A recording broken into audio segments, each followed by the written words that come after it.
যে ভারতের মতো একটি গণতান্ত্রিক দেশে এমন নির্লজ্জের মতো ওখানকার মিডিয়া কিছু সাংবাদিক ওই একই ধরনের বয়ান তৈরি করছে। শেখ হাসিনা যেমন করেছেন, সে এক ফ্যাসিস্টের পক্ষ অবলম্বন করে বয়ান তৈরি করছে এবং তাদের মনে হচ্ছে অনেক দিনের গুপ্তধন তারা যেটা সঞ্চয় করেছে, সেই গুপ্তধন যেন হাত ছাড়া হয়ে গেছে। সেই গুপ্তধনের উপর মনে হচ্ছে যে একটা দানব বোধহয় শুয়ে আছে তাদের কথার মধ্যে, আমরা এইটা মনে হচ্ছে। আজকে যে গণতন্ত্রের পথরেখা অনুযায়ী একটা গণতন্ত্রের চর্চা অনুশীলন এবং একটা গণতান্ত্রিক রাষ্ট্র এবং সমাজের যে বিকাশ হওয়ার সম্ভাবনা যেটা তৈরি হয়েছে, এটা কোনোভাবেই তারা করছে না, কি বলে, এটা সহ্য করতে পারছে না। শুধুমাত্র শেখ হাসিনার মুক্তি, এটা কেন? এটা একটা গণতান্ত্রিক দেশের কাছ থেকে তো আমরা এটা আশা করতে পারি না।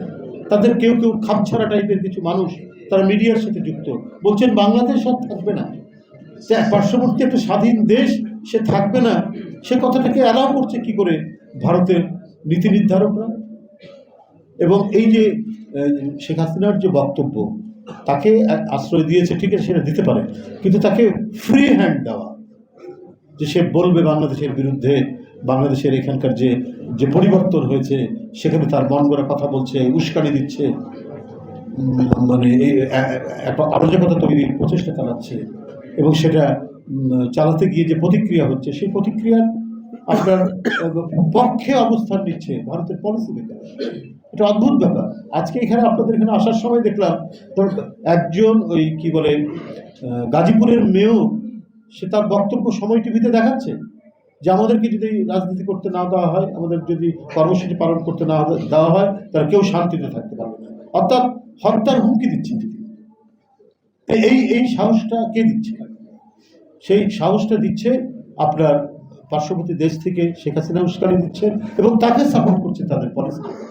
এটা তো বাংলাদেশের সার্বভৌমত্বের উপর সরাসরি হস্তক্ষেপ, ভয়ঙ্কর রকমের হস্তক্ষেপ।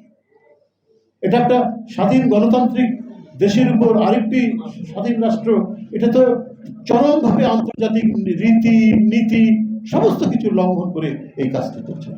একটা মেয়র যার ব্যাকগ্রাউন্ড হচ্ছে, সে না কোনো ভালো কলেজ ইউনিভার্সিটি বা কোথাকার ছাত্র ছিল, ছাত্র আদৌ ছিল কোনো জানি না, তাকে মেয়র বানানো হয়েছে, সেখানকার জুট ব্যবসা টুট ব্যবসা একটা মাফিয়াতন্ত্রের মধ্যে দিয়ে মেয়র হয়েছে, এবং সে এই যে ছাত্রদের বৈষম্য বিরোধী আন্দোলনের উপর গুলি চালাতে মোটরসাইকেল নিয়ে সে ঝাঁপিয়ে পড়েছিল, সে এখন প্রতিনিধিত্ব করছে শেখ হাসিনা। এই ধরনের একটা মাফিয়া টাইপের একজন ব্যক্তি, এটা তো একটি ভয়াবহ। যাই হোক, আমাদেরকেও সবাইকে গণতান্ত্রিক শক্তির সপক্ষের লোকজনদেরকেও সতর্ক পদক্ষেপ রাখতে হবে। কোনো নৈরাজ্যের কারণে কেউ যাতে কোনো সুযোগ না নিতে পারে, কারণ এটাও মনে রাখতে হবে প্রতি বিপ্লব কিন্তু উকি ঝুঁকি মারে সবসময়।